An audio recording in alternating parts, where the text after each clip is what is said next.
Assalamualaikum. Hello everybody.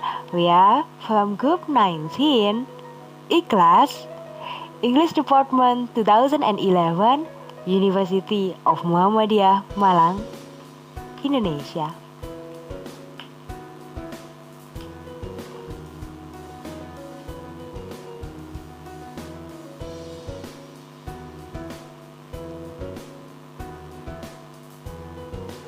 And these are our members.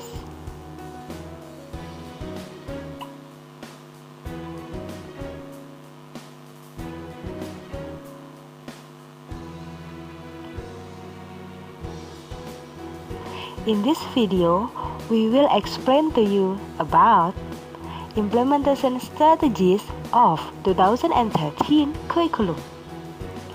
And for your convenience, we would like to explain it in Bahasa Indonesia. Bab 3. Strategi implementasi.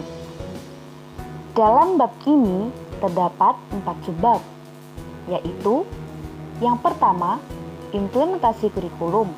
Yang kedua, pelatihan pendidik dan tenaga kependidikan. Ketiga, pengembangan buku siswa dan pedoman guru. Dan yang keempat, evaluasi kurikulum.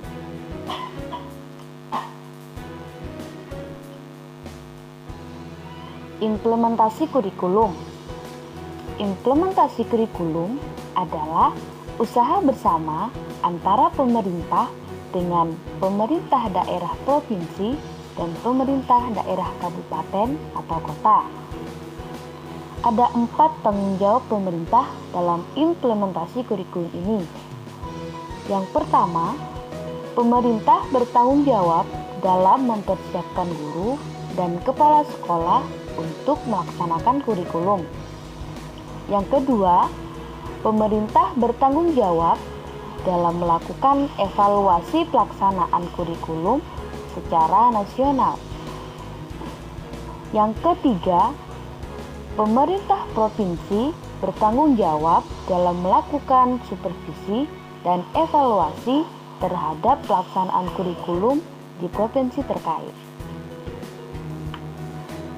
Dan yang keempat, pemerintah kabupaten atau kota bertanggung jawab dalam memberikan bantuan profesional kepada guru dan kepala sekolah dalam melaksanakan kurikulum di kabupaten atau kota terkait. Strategi implementasi kurikulum. Ada 5 strategi implementasi kurikulum, yaitu yang pertama, pelaksanaan kurikulum di seluruh sekolah dan jenjang pendidikan, yaitu pada Juli 2013, kurikulum ini akan diberlakukan untuk kelas 1, 4, 7, dan 10. Pada Juli 2014, kurikulum ini akan diberlakukan untuk kelas 1, 2, 4, 5, 7, 8, 10, dan 11. Dan pada Juli 2015,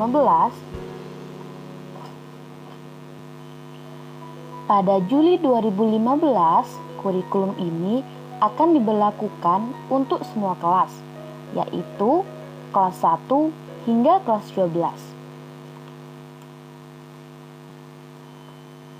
Yang kedua, pelatihan pendidik dan tenaga kependidikan yang dilaksanakan dari tahun 2013 sampai tahun 2015. Yang ketiga, pengembangan buku siswa dan buku pegangan guru yang dilaksanakan dari tahun 2012 sampai tahun 2014. Yang keempat, pengembangan manajemen, kepemimpinan, sistem administrasi, dan pengembangan budaya sekolah atau budaya kerja guru, terutama untuk SMA dan SMK, dimulai dari bulan Januari sampai Desember 2013.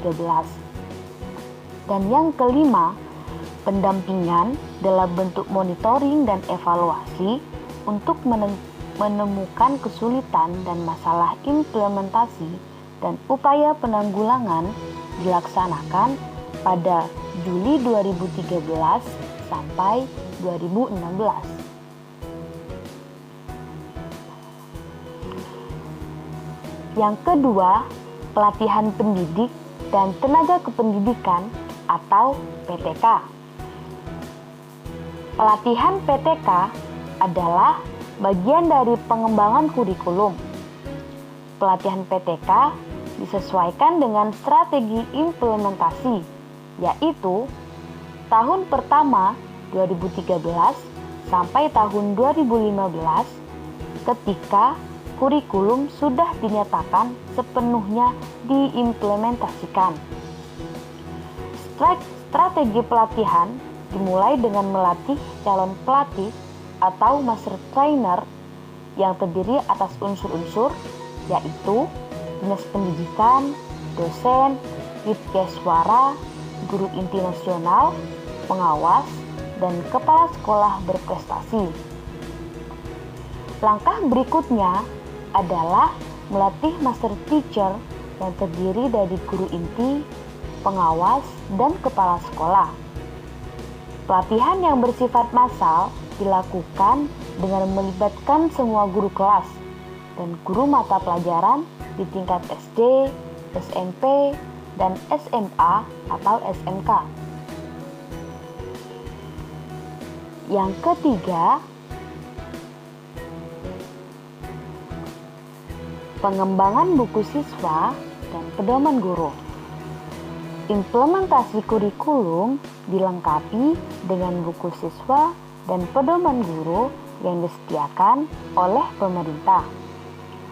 Strategi ini memberikan jaminan terhadap kualitas isi atau bahan ajar dan penyajian buku serta bahan bagi pelatihan guru dalam keterampilan melakukan pembelajaran dan penilaian pada proses serta hasil belajar peserta didik. Pada Juli 2013, yaitu pada awal implementasi kurikulum 2013, buku sudah dimiliki oleh setiap peserta didik dan guru. Ketersediaan buku adalah untuk meringankan beban orang tua karena orang tua tidak perlu membeli buku baru.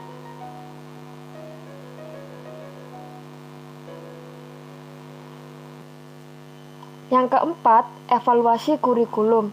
Evaluasi kurikulum dibagi menjadi dua, yaitu evaluasi formatif dan evaluasi sumatif. Yang pertama, evaluasi formatif.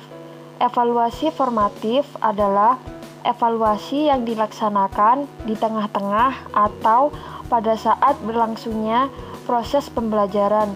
Tujuan evaluasi ini adalah untuk mengetahui sejauh mana peserta didik telah terbentuk sesuai dengan tujuan pengajaran yang telah ditentukan. Sedangkan fungsi dari evaluasi ini adalah untuk memperbaiki proses belajar mengajar. Evaluasi ini dilaksanakan sampai tahun ajaran 2015-2016. Dan yang kedua, evaluasi sumatif. Evaluasi sumatif adalah evaluasi yang dilaksanakan setelah sekumpulan program pelajaran selesai diberikan.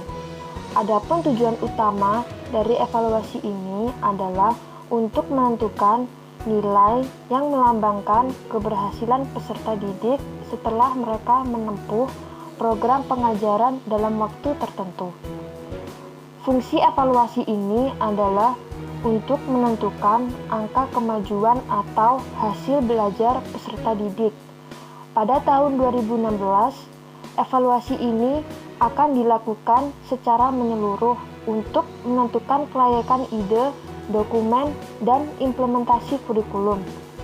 Kedua, evaluasi pelaksanaan kurikulum ini bertujuan untuk mengidentifikasi masalah pelaksanaan kurikulum dan membantu kepala sekolah dan guru untuk menyelesaikan masalah tersebut. Lampiran 1K untuk kelas 10. Kompetensi inti dan kompetensi dasar bahasa Inggris SMA atau MA.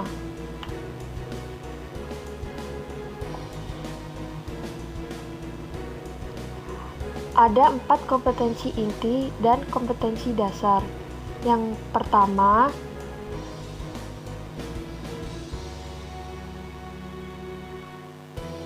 menghayati dan mengamalkan ajaran agama yang dianutnya. Kedua, mengembangkan perilaku jujur, disiplin, tanggung jawab, peduli, santun, ramah lingkungan, dan gotong royong.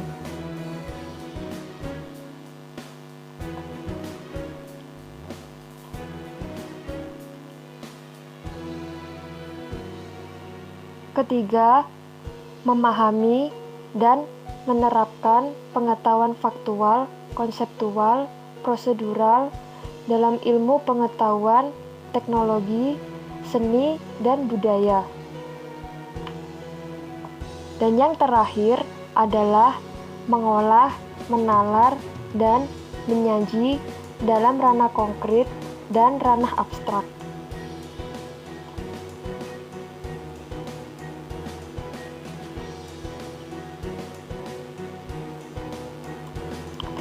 This is the end of our explanation.